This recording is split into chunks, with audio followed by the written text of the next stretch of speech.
The Judas Trilogy, Book 1, The Four Messiahs, Chapter 42. Jesus' classmate Mary lived with her aunt in a small house near the town center. She had lived there for 5 years. Her parents were from Magdala, some miles away. They had gotten along until her mother had become pregnant. After Mary's mother had delivered at Magdala, the two did get married, a tumultuous marriage that had lasted for 5 years. Mary's father would come home night after night drunk. He would beat Mary's mother severely with a stick or his fist or both. Occasionally he would spank Mary until welts showed on her tiny buttocks. The mother would usually get the worst of it. Finally the father would pass out, but some nights it took a long time.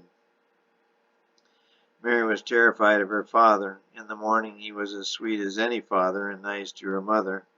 One night when Mary was 5, her father came home as usual, a lot of alcohol on board. As he walked into the house, he yelled, "Where's my supper?" Seeing nothing on the table, he wheeled to see Mary's mother, Ramona, scurrying to get the food into plates.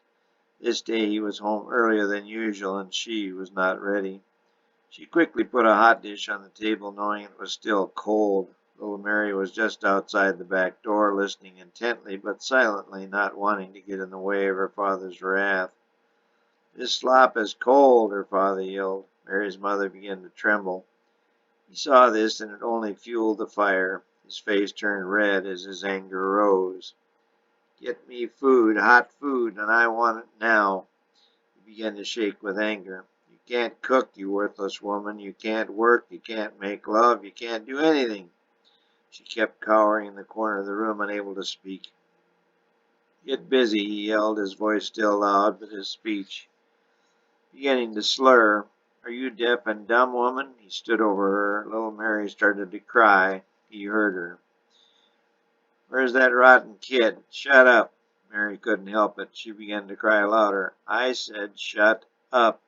He turned to Mary's mother and said, "I'll deal with that little one later." He raised his hand and slammed it into the left side of Ramona's face.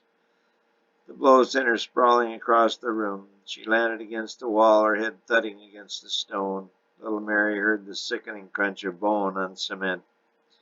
She raced into the room and saw her father trying to pick up her mother. He was so inebriated he didn't know how badly she was hurt. There was blood running down the wall where her head had met it. Little Mary saw this and let out a blood-curdling shriek.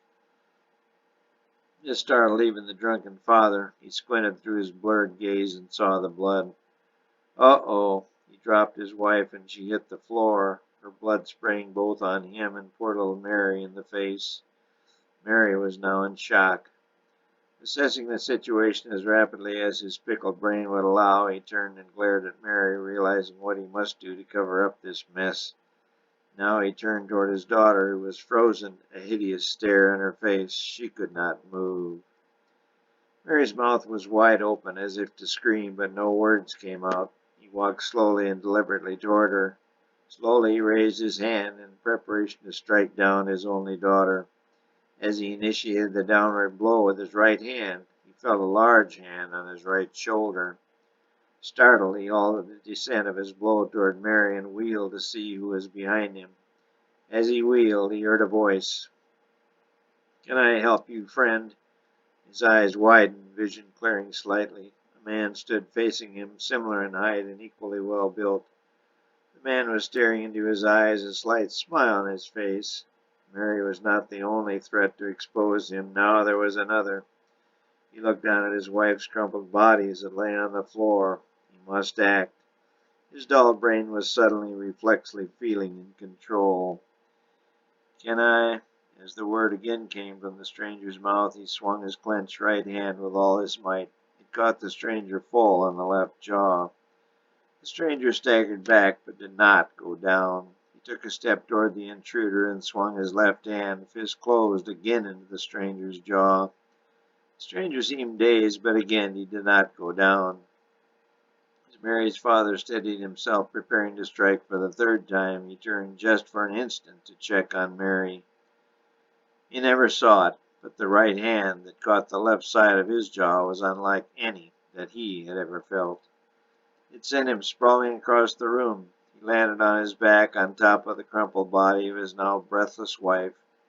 Like a cat, the intruder was on him. He rolled him over and snapped on the shackles.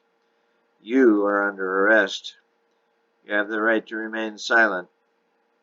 He tried to yell something to the intruder, but his jaw would not obey his will. It was broken and dislocated. The stranger now turned to Mary, still in shock, but reflexes returning. She turned to run, but as he did so, the intruder dove and caught her left leg with his left hand. She fell forward and screamed. Holding her leg, he got up and held her tight in his arms. She eventually quit screaming and began to whimper. He swayed gently back and forth, rocking her.